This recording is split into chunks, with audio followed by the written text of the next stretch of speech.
morning. It's Monday, July 1st. Thanks for joining us on Up to the Minute. We're bringing you all the news, announcements, and events, along with a couple of special guests. I'm Dr. Amy Tan, Dean for English for HCC's English and Communications, and I'm joined today by my regular co-host, Dr. Nicholas Cox, our History Department Chair. Good morning, Nick. Good morning. How are you today? I am doing well. How about you? Also great. It's hard to believe it's July. It is really hard to believe it's July. I saw a joke this morning where they said June's over, and the response was Julying. That's how I feel. It's a lie. It's not real. Yeah, halfway through the year. It's just crazy to think about that. And, you know, as always, I guess we're happy it's summer and it just goes a little too quickly. So we are live on HCCTV whenever HCC is in session, but how can people find us to tune in? Yeah, lots of options. We are live on the Houston Community College's Facebook page, and we're on YouTube. We're also on X, LinkedIn, and on HCCTV at noon, 5, and 10 p.m. Monday through Friday. Thank you so much. Yes, and we're happy everyone is tuning in today for Music Monday. We are featuring a guest who says his music is woven into the fabric of the United States, which is perfect for this upcoming 4th of July holiday. We're pleased to welcome Matthew Sabatella, founder of the Rambling String Band, and others. Good morning, Matthew. Good morning, Amy. So nice to be here. Thank you for having me. We're looking forward to your interview and also a special performance, which is a little something different. So we'll hang on and we'll be right with you. Thank you. First, it's also Mental Health Monday, and one of our monthly guests is here to discuss moral injury. Dr. Sean Fitzpatrick, Executive Director of the Jung Center of Houston, and our Mental Health Monday guest. Welcome back to the show, Sean. Thank you so much for having me back. Well, today you're going to talk to us about regret in many ways, but much more. We all do things we regret from time to time, and sometimes that may mean that we have gone against our own values. How does that affect our mental health? Well, you know, there may be some people out there who never regret a thing. I hear that from time to time. I haven't met those people. Regret can be, you know, as simple as leaving an Astros game early because you think that they're hopelessly behind, and then somebody hits a grand slam in the 9th inning and they win the game, right? Because that's one way we talk about regret. Like, well, I regret that I didn't stay for the game. But, you know, it's different when we make a choice that goes against our values, or breaks a moral or ethical code. We think of two primary emotions associated with this that are self-directed. The first is guilt, right? So guilt is what we feel when by our actions we've either hurt someone, or, as I say, we've broken a rule that is important to us. And we can also experience shame, which is different than a feeling that we have related to our behavior. It's actually more about there being something fundamentally wrong with me as a person. These are, I mean, they sound terrible, like we don't want to experience guilt and shame, but they are actually normal emotions. When they continue without easing, though, they can be very disruptive to our lives and not actually helpful in the end. Ultimately, both of the emotions reflect our perceived relationship to our community. Yeah, well, I was thinking about this morning and reading the things that you were going to talk about, and I think there's the regret that, something that I didn't do yesterday, like I ate one too many donuts, right? But then there's also like the regret of something that happened 20 years ago or 30 years ago. Yeah. And it's like those moments still come back to me, and it's like, why can't I let it go? Like, I think I've let it go, I think I've managed it, I think I've dealt with it, but it still comes back. And I guess, does that have to do with the shame that's associated? It can. I mean, so just to think with you a little bit about it, like, I also believe that regret can be helpful to us in the moment, right? So let's say it's not a moral question. Let's say it's just a choice that we made that that didn't turn out as planned, right? Or that we wish we'd made a different decision. And when we have those moments, it's more about inviting ourselves to notice what was a possible way we could have lived, right? Something potential within us that didn't get a chance to live.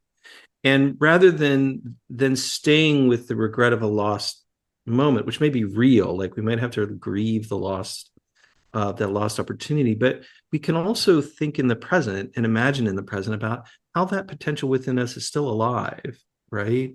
And how that can be lived out now, it just maybe in a very different way. As far as shame, so shame can be connected to that kind of experience, but shame, kind of has an evolutionary function, or we can think of it that way. So if we're exiled from our tribe or our community, it can impact our chances of dying early, or not being able, really, if we're thinking biologically, oh, well, I'm not going to get a chance to pass on my genetic material, right? So shame can be, shame is a way to sort of acknowledge that threat and to help us navigate it and maybe keep us connected to the community. It feels like a psychological exile. Okay, so when we experience shame, it's a cutting ourselves off internally from our communities, and reminds us of this reality that we might be exiled in real life. The problem, of course, is that we can stay stuck in this kind of psychological exile for no useful reason. And if we have had life experiences in which we've been consistently ignored, undervalued, not cared for, we can believe that there's something wrong with us, when actually the problem is the community. Actually, the problem is the family or the tribe that ignored us, right? That didn't meet their end of the deal with us as human beings and members of a community. So shame in that case can be a kind of psychological mistake, and it can cause needless suffering that we need to address. Yeah. So what about when we make a major mistake, like breaking a law or betraying someone who's close to us? What effect can that have on our mental health, and what can we do about it? Well, for very good reason, culturally, socially, we focus on what we might call the victims, right? The people who've been harmed by major mistakes. The path for those who have caused that pain can be very difficult, right? Because you think about that notion of exile, that we run the real risk, or actually experience being cut off from our communities. And of course, our own guilt and shame, like that continuing experience of guilt and shame. We think about the person who's had a couple too many drinks one night, and they drive home and they accidentally hit somebody with a car and kill them. That person might experience what we call moral injury. And moral injury requires two things, really. It requires having, through omission or commission, experienced a violation of our values, right? Whether by doing something or not doing something. And the other side of it, it has to involve high stakes, like a life, like that somebody would be grievously hurt or die as a result of our actions. It's not a psychological diagnosis, but it may lead to one, right? So again, thinking about that person who inadvertently killed someone else, that it might lead to profound depression. It might lead to deepened substance use issues. It might even lead to thinking about suicide. The bottom line is that we're all human. We cannot get through this life without making mistakes. When we have fantasies about living purely, we're going to fail them. The path for those of us who have broken our own moral codes, or hurt others, from my perspective, involves three things. The first thing is acceptance. We accept what happened. It's actually important to narrate it. I think it's important to actually put the story into words, into a linear form, so that it's clear, what happened, what choices were made, and what weren't, and what were the results. And we repair this. So the second part is repairing our relationships, repairing the damage we've done if we can, because we may not be able to, right? And most importantly, repair our connection to our values. Our values remain the same, and we don't lose them when we have a moment when we break from them. They're still our values. And then the last is connecting, because as we go back to that idea of exile, we will cut ourselves off from the community. The community may cut themselves off from us too. But first, understanding ourselves to continue to be a part of a community, or worthy of being part of a community. is really important. And we also want to reconnect to experiences like other things than shame and guilt, like joy and love and care and belonging. Yeah, this topic is just way, way deep for a Monday morning, Sean. I think there's just so much more here to canvas and to really think about. And I just feel like you barely touched the tip of the iceberg here. But before we let you go, do you have any upcoming events at the Jung Center you'd like to share with us? Yeah, every summer we have the great joy of hosting the an art show by the High School for the Performing and Visual Arts. The students have been coming here for more than a decade, maybe a couple decades now, and the walls are bare right now because they're about to come in and set up. We're really looking forward to hosting them here again. We have a lot of other things going on here this summer. I really encourage people to check out our website, junghouston.org, and to learn more. Fantastic. Yeah, that art show is going to be amazing. Thank you so much for joining us again as a regular host, our regular guest on Mental Health Monday, Dr. Sean Fitzpatrick, Executive Director of the Jung Center of Houston, and our Mental Health Monday guest. We'll have all of your information in the post after the show. Thank you so much, Amy. Y'all have a great July. You too. We'll see you again soon. Up next, after a commercial break, Nick will discuss Americana music with our Music Monday guest. When I grow up, I want to work in a lab to build robots. From classroom to career, we're with you every step. Register for real-world education at hccs.edu. That one day at PE when they were like yelling at me and then you just linked arms with me. I don't think you know how much like that helped me. I finally like knew that I had somebody.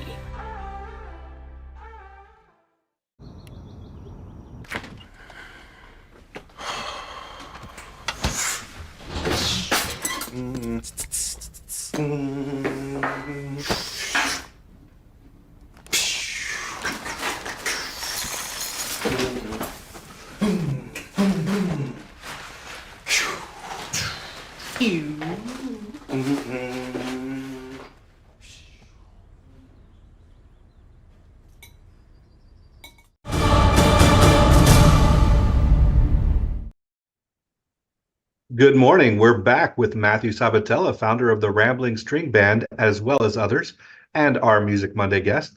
Welcome to the show, Matthew. Thank you very much. Thank you for having me. Pleasure to be here.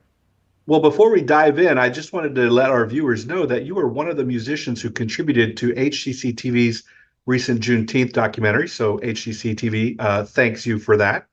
As we mentioned at the top of the show, we'd like to hear a little bit about how your band connects people with music that's woven into the fabric of the United States. Tell us a little bit about yourself and about your repertoire.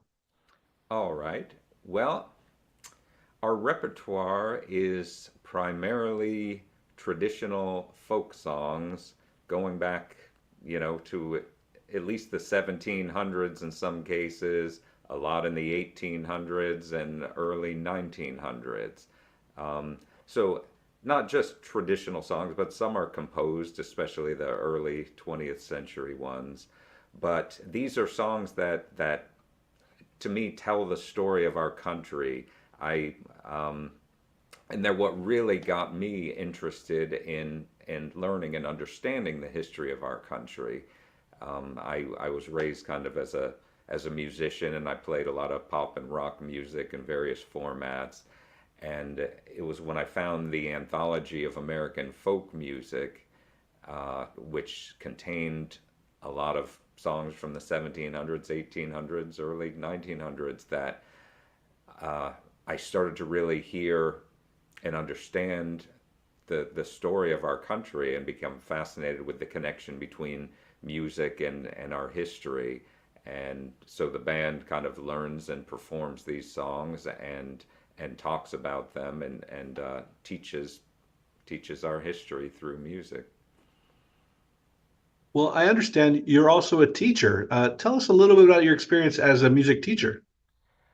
Well, I do some teaching. I was a teacher, an elementary school music teacher for just a few years. And that was early on when I got really into folk music, so I brought that into the classroom. Now I still teach as occasionally as part of camps and private lessons, but that's my teaching and teaching through the nonprofit Ballad of America. Well, I did see you had a little experience teaching college courses as well, or maybe college students. And Yes, sorry. I wondered if are you in Houston? Have you ever considered teaching for HCC? I am not in Houston. I'm in South Florida, in Hollywood, Florida, just between Miami and Fort Lauderdale. So Oh, yes, no, I did. I know Hollywood, Florida very well. I spent a lot of my summers in Florida with my father there between Jupiter and Estero and Hollywood. So Oh, what we'd like to do is ask you to tell us about Ballad of America and also play a little music for us. Whichever one you would like to do first, let's do it. okay. And I did neglect, you were right, I neglected to mention the lifelong learning institutes I teach at for adult learners, both online and at colleges and universities.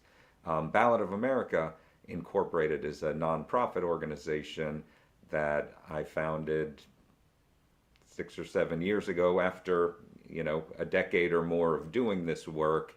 I wanted to be able to reach more people and grow the message, and so we started a nonprofit, and the website is balladofamerica.org, and we have a free music library with lots of articles about music history and specific songs and specific genres.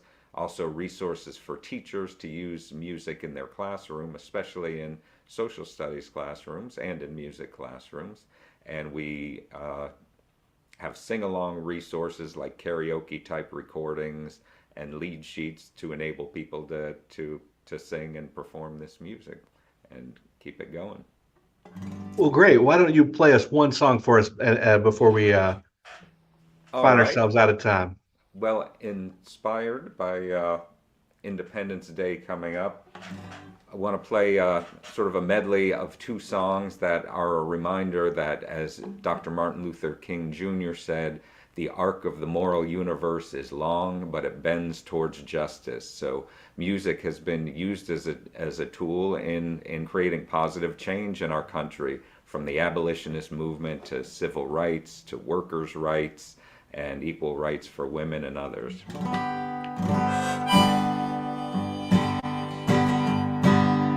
Voices raised together, we shall not be moved.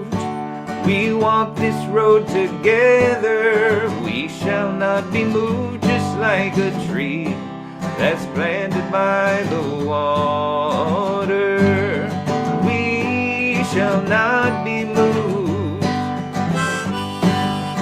We shall not be moved.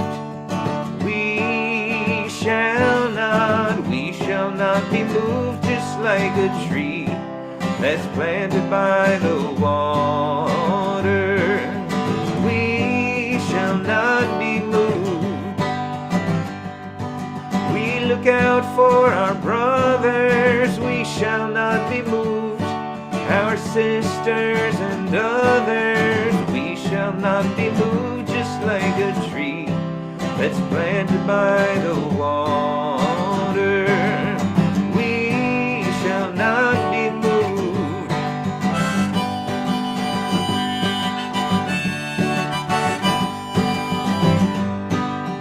This little light of mine, I'm gonna let it shine. This little light of mine, I'm gonna let it shine. This little light of mine, I'm gonna let it shine. Let it shine, let it shine, let it shine. Out in the dark, I'm gonna let it shine. Out in the dark, I'm gonna let it shine. Out in the dark, I'm gonna let it shine. Let it shine, let it shine, let it shine.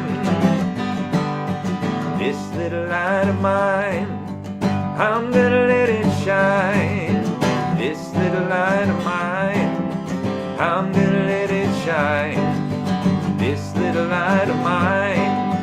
I'm gonna let it shine, let it shine, let it shine, let it shine. Let it shine, let it shine, let it shine. Well, thank you. Thank you so much, Matthew. I know that Woody Guthrie and Pete Seeger are smiling down.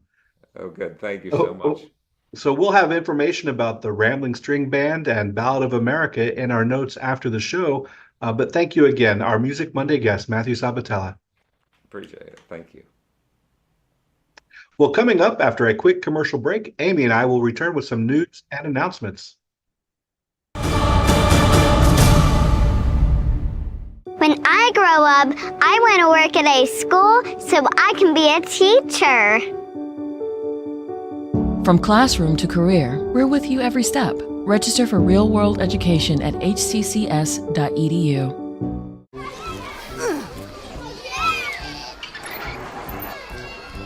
If you love them enough to crawl into a play place to get them to come down, then surely you'll check nhtsa.gov/the right seat to make sure they're in the right car seat. Today I'm going to talk to you about physics. Come on in, girls. Let's go. This is the first rocket to get humans to Mars. It's really tall. I'm a rocket structural engineer, designing and building parts of the rocket. You are the generation that will be stepping foot on Mars. Do I have a group of astronauts on my hands? Yes. You can become a rocket scientist or whatever else you want to be.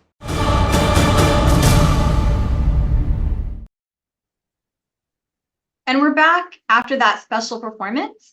We have a few news events and announcements to make. Gone in 60 seconds, Drama Practicum. HCC's drama department will host a theater production for GI60 Houston, offering 2 in-person performances. Selected 1-minute plays from around the world are brought to the stage by HCC's Practicum students.